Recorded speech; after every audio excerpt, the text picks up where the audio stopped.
Assalamualaikum warahmatullahi wabarakatuh. Anak nelayan pergi ke muara, mencari ikan menggunakan perahu.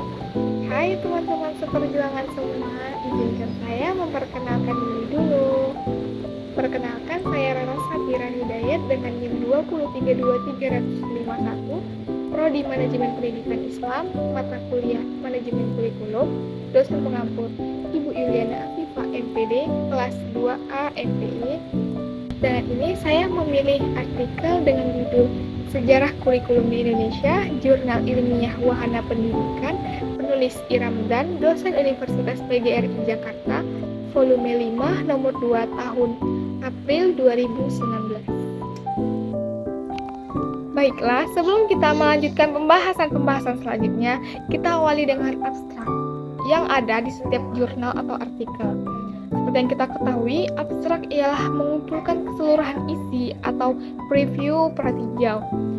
Jadi abstrak dalam jurnal ini ialah memberikan gambaran mengenai sejarah evolusi kurikulum pendidikan di Indonesia dari zaman Belanda hingga kurikulum 2013.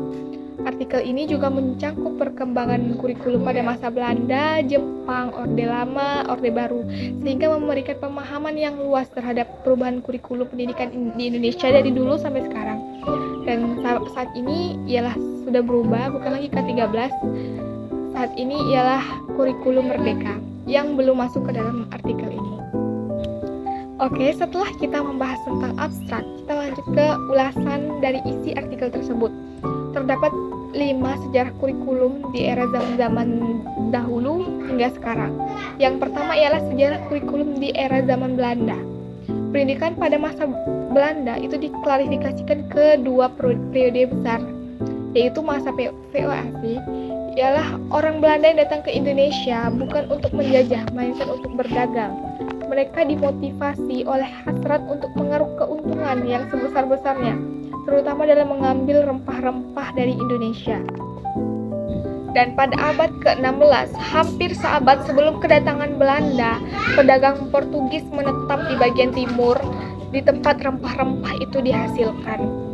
Dan mereka didampingi oleh misionaris yang memasukkan penduduk ke dalam agama Katolik, dan berhasil. Di antara mereka adalah Ordo Jesuit, di antara pimpinan Franciscus Xaverius. Xaverius memandang pendidikan sebagai alat yang ampuh untuk penyebaran agama. Jadi pada abad ini tuh seperti pendidikan itu sebagai alat ampuh untuk penyebaran agama. Dan zaman pemerintahan Hindia Belanda setelah VOAC ini, sekolah-sekolah yang ada hanya bagi anak Indonesia yang memeluk agama Nasrani. Alasannya ialah karena kesulitan finansial yang berat dihadapi oleh orang Belanda sebagai akibat perang Diponegoro pada tahun 1825 sampai 1830. Yang kedua ialah sejarah kurikulum di era zaman Jepang. Pada masa kurikulum Jepang diterapkan ialah bertujuan agar rakyat dapat membantu pertahanan Jepang. Karena itu yang diajarkan pada masa pemerintah Jepang diubah sesuai dengan keinginan bahasa Jepang.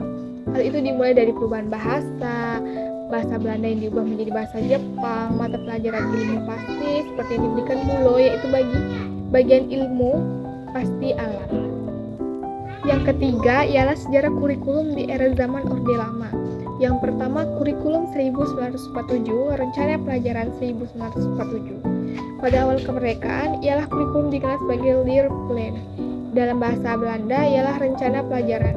Di kurikulum ini terdapat 2 hal pokok penting. Yang pertama ialah daftar mata pelajaran dan jam pengajaran. Dan yang kedua, garis-garis ini adalah garis besar pengajaran. Pada masa ini, kurikulum masih dipengaruhi dengan sistem pendidikan kolonial Belanda dan Jepang, sehingga masih meneruskan kurikulum yang pernah digunakan sebelumnya. Yang kedua ialah kurikulum 1952, rencana pelajaran terurai 1952. Sistem pendidikan dan pengajaran diubah agar lebih sesuai dengan keinginan dan cita-cita bangsa pada saat itu, dengan dibentuknya panitia penyelidik pengajaran untuk mengubah kurikulum pada masa yang diorientasikan kepada kepentingan kolonial diubah dengan kebutuhan bangsa yang merdeka. Yang ketiga ialah kurikulum 1964, rencana pelajaran 1964. Sesuai keputusan MPRS nomor 2 MPRS 1960 telah dirumuskan mengenai manusia sosialis Indonesia sebagai suatu bagian sosialisme Indonesia menjadi tujuan pembangunan nasional, yakni masyarakat adil dan makmur. Yang keempat, sejarah kurikulum di era zaman Orde Baru. Setelah Orde Lama, pasti ada Orde Baru. Jadi, yang pertama ialah kurikulum 1968. Kurikulum ini merupakan perwujudan dari perubahan orientasi pada pelaksanaan Undang-Undang Dasar 1945 secara murni dan konsekuen. Maksudnya ialah bertujuan bahwa pendidikan ditekankan pada upaya untuk membentuk manusia Pancasila sejati, kuat, sehat jasmani, mempertinggi kecerdasan, keterampilan jasmani, dan moral, budi pekerti, keyakinan beragama. Selanjutnya ialah kurikulum 1975. Merupakan pergantian kurikulum dari sebelumnya. Kurikulum ini memperhitungkan hal-hal mengenai faktor kebijaksanaan pemerintahan yang berkembang dalam pembangunan nasional. Dan kurikulum ini untuk mewujudkan pembangunan di bawah pemerintahan Orde Baru dalam program Pelita atau Repelita. Yang ketiga ialah kurikulum 1984. Pada kurikulum ini menempatkan siswa sebagai subjek belajar. Mereka digiring untuk melakukan berbagai keterampilan proses melalui cara belajar siswa aktif atau CBSA. Kurikulum ini berorientasi tujuannya untuk instruksional dengan berdasar pada pandangan bahwa pemberian pengalaman belajar kepada siswa dan waktu belajar yang sangat terbatas di sekolah harus benar-benar fungsional dan efektif. Yang terakhir ialah kurikulum 1994. Tujuannya ialah pengajaran kurikulum ini lebih berorientasi pada materi pelajaran dan keterampilan menyelesaikan soal dan pemecahan masalah. Yang kelima ialah sejarah kurikulum di era zaman reformasi. Yang pertama, kurikulum 2004 atau kurikulum berbasis kompetensi yang biasa disebut dengan KBK. Kenapa disebut dengan KBK? Karena sekolah diberi kewenangan untuk menyusun silabus yang dikehendaki yang sesuai dengan kebutuhan sekolah. Kegiatan pembelajaran ini menggunakan pendekatan dan metode yang bervariasi. Sumber belajarnya juga bukan hanya pada guru, tetapi juga sumber belajar lain yang memenuhi unsur edukatif. Penilaian pada kurikulum ini ialah menekankan pada proses dan hasil belajar dalam upaya penguasaan atau pencapaian suatu kompetensi. Maksudnya ialah penilaian pada kurikulum ini sesuai dengan hasil kemampuan siswa itu sendiri. Yang kedua ialah kurikulum tingkat satuan pendidikan atau disebut dengan KTSP. Pelaksanaan KTSP mengacu pada Permendiknas nomor 24 tahun 2006 tentang pelaksanaan SI dan SKL, ditetapkan oleh kepala sekolah setelah memperhatikan pertimbangan dan komite sekolah. Pemberlakuan kurikulum ini sepenuhnya diserahkan kepala sekolah, yang artinya tidak ada intervensi dan Dinas Pendidikan atau Departemen Pendidikan Nasional. Oleh karena itu, guru memiliki otoritas dalam mengembangkan kurikulum secara bebas dengan memperhatikan karakteristik siswa dan lingkungan di sekolah masing-masing.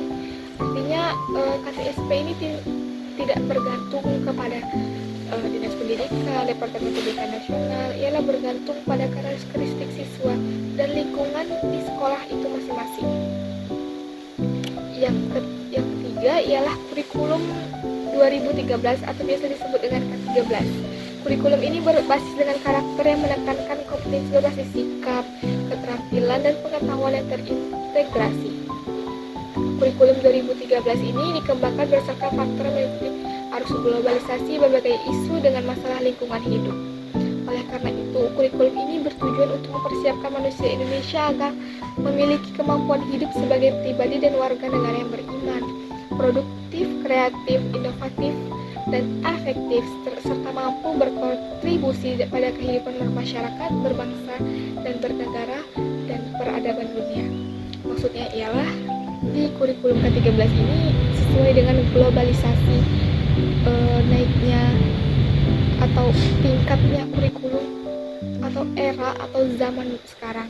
Contohnya seperti pada kurikulum 2013 ini sudah munculnya internet atau handphone, munculnya internet di handphone. Jadi seperti yang saya alami, pada saat saya masih bersekolah di kurikulum 2013 itu sering mengalami kerja kelompok, praktek pembelajaran. Jadi seperti guru hanya menjelaskan, siswa harus bisa berpikir kreatif, disuruh berpikir dan bagaimana dan bermasyarakat. Jadi dengan kelompok kita bisa hidup bermasyarakat walaupun berbeda-beda tidak sama, dan kita hidup berbudaya. Dan di kurikulum 2013 ini juga lebih menekankan pada sikap. Jadi guru itu menilai sikap absen dulu. Itu yang saya alami karena saya mengalami kurikulum 2013. Kurikulum sebelumnya itu sepertinya belum, atau saat SD itu KTSP. Jadi seperti guru itu walaupun nilai kita tinggi tapi sikap kita jelek, tetap aja jelek. Walaupun nilai kita rendah tapi absen kita masuk terus, sikap kita bagus, itu pasti nilai kita tinggi. Jadi itu guru saya pernah bilang seperti itu. Selanjutnya kita masuk ke kelebihan. Yang pertama ialah artikel ini memberikan gambaran komprehensif mengenai sejarah evaluasi kurikulum pendidikan di Indonesia pada zaman Belanda hingga kurikulum 2013. Yang kedua, artikel ini mencakup perkembangan kurikulum pada masa Belanda, Orde Lama, Orde Baru, sehingga memberikan pemahaman yang luas terhadap perubahan kurikulum pendidikan di Indonesia, seperti penjelasan-penjelasan dari pada masa Jepang hingga reformasi. Mengapa dirubah dan mengapa berubah bertahap. Yang ketiga ialah artikel ini menyoroti peran strategis kurikulum dalam proses pendidikan dan tujuan dari setiap perubahan yang terjadi. Dari setiap perubahan yang terjadi, kurikulum artikel ini memberikan tujuan dan setiap perubahan yang terjadi itu tujuannya kenapa dan mengapa ini berubah. Yang keempat ialah artikel ini memberikan informasi yang jelas dan terstruktur mengenai evolusi kurikulum pendidikan di Indonesia.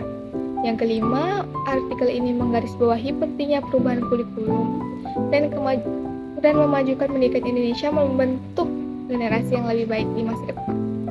Dan sekarang sudah berganti kurikulum, ialah kurikulum merdeka. Dan ini belum masuk ke dalam artikel ini karena ini baru saja berubah. Ini belum bisa dijelaskan di artikel ini. Tapi yang seperti saya ketahui, kurikulum merdeka ini seperti kurikulum yang lebih mengajarkan kepada keinginan. Merdeka ini sesuai dengan minat dan bakat siswa. Contohnya sekarang di SMA, setelah adanya kurikulum merdeka ini, SMA sekarang tidak ada lagi jurusan IPA dan IPS. Adanya ialah jurusan seperti sosial, hukum, kesehatan, teknik. Jadi, dan yang biasanya jika kita ingin sekolah sesuai minat dan bakat itu biasanya di sekolah menengah kejuruan.